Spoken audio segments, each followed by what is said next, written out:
The first thing I need to do is get to this scene so I can do a first-hand assessment and be sure that all of the needed resources are employed.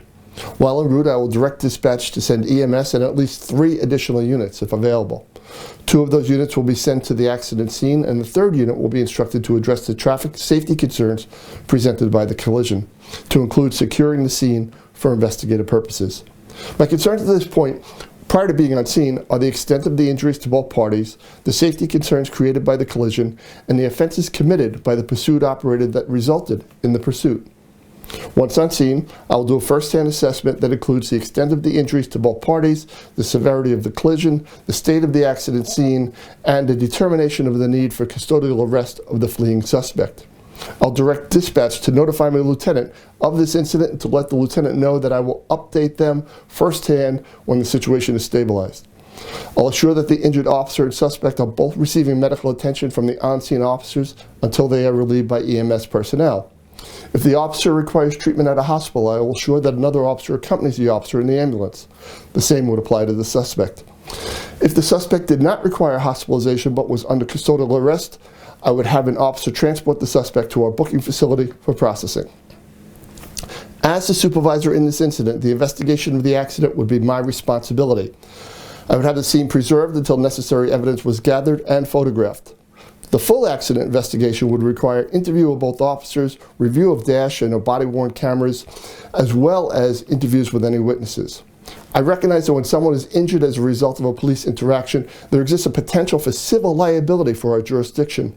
So I would assure that this investigation is completed in a manner that addresses potential civil liability. My other concern is the fact that the initial pursuit was outside of department guidelines. Every officer has been issued and has signed for the pursuit guidelines. Beyond that, the pursuit guidelines are repeatedly reinforced at roll call briefings and in-service training. For that reason, I have a reasonable expectation that the officer who initiated the pursuit knew that their actions were improper. I would direct that officer to submit a written report explaining both the reasons for and the circumstances of the pursuit.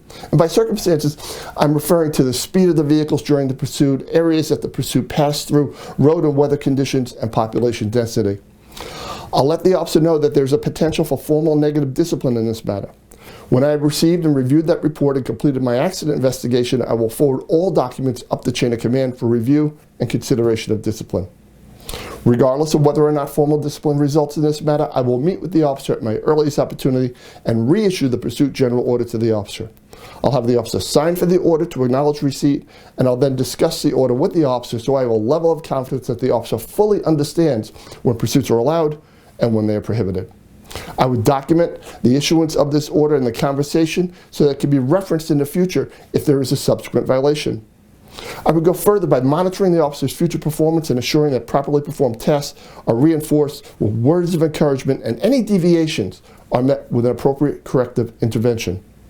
And that is how I would handle a pursuit violation that resulted in a motor vehicle collision.